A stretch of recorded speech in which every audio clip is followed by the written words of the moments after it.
Good morning everyone. Today we are discussing about robot coordinate system and work envelope of a robot in the subject RA 351 Foundation of Robotics. After the completion of this topic, you may understand the concept of coordinate system and the work envelope.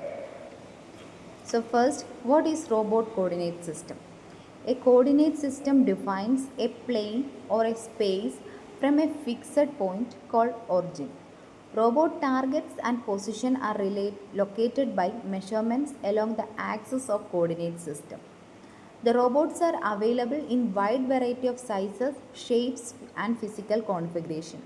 The vast majority of today's commercially available robot possess one of four basic configurations.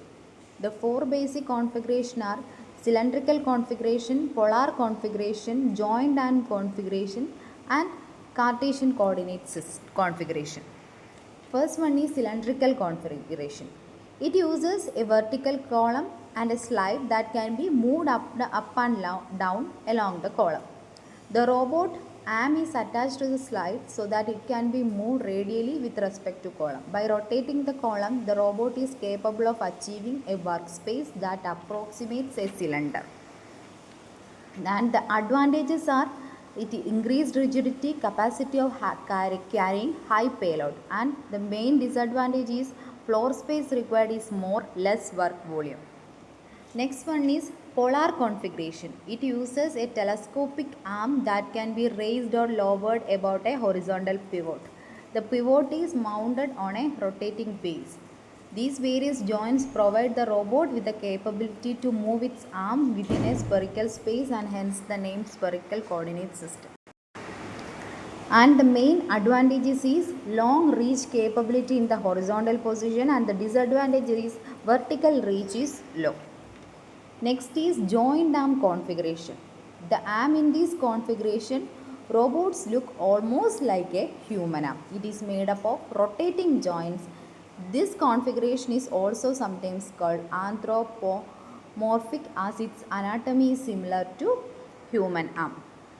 The main advantages is increased flexibility, huge work volume, quick operation. Disadvantage, it is very expensive, difficult operating procedures and plenty of components is needed. Next is Cartesian coordinate configuration. It uses three perpendicular slides to construct the XYZ axis. It is applied to the configuration including XYZ robot and rectilinear robot. By moving these slides relative to another, the robot is capable of operating with a rectangular work envelope. Main advantages is fewer costs, simple operating procedures, high payloads. And the disadvantages is less work envelope, reduced flexibility. Next is what is a work envelope? The work envelope or workspace in robotics refers to a three-dimensional space within which a robot can operate or move its end effector. End effector means tools, grippers or any sensor. It defines robot's maximum reach and limit of motion.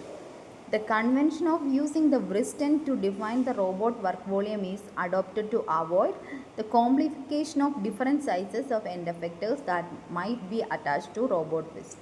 End effector is an addition to basic robot and should not be counted as a part of the robotic workspace. Also, the end effector attached to the wrist might not be capable of reaching certain points within the robotic normal work volume because of particular combination of joints limit of the arm. So the work volume is defined by the following physical characteristics of the robot. The robot's physical configuration, the size of robot arm wrist component, the limit of robot joint movement. And the type of robots and their certain work envelope are. For Cartesian robot we have rectangular work envelope. For SCARA robot we have cylindrical work envelope. For cylindrical robot we have cylindrical work envelope and for polar robot we have spherical work envelope. So the main importance of the work envelope is first one is planning. It helps in layout design of robotic work cell. Next is safety, defines boundary to prevent certain collisions. Next is efficiency, ensure tasks are within the robotic or operational area. Next is selection, important factor when choosing the right robot for a specific application.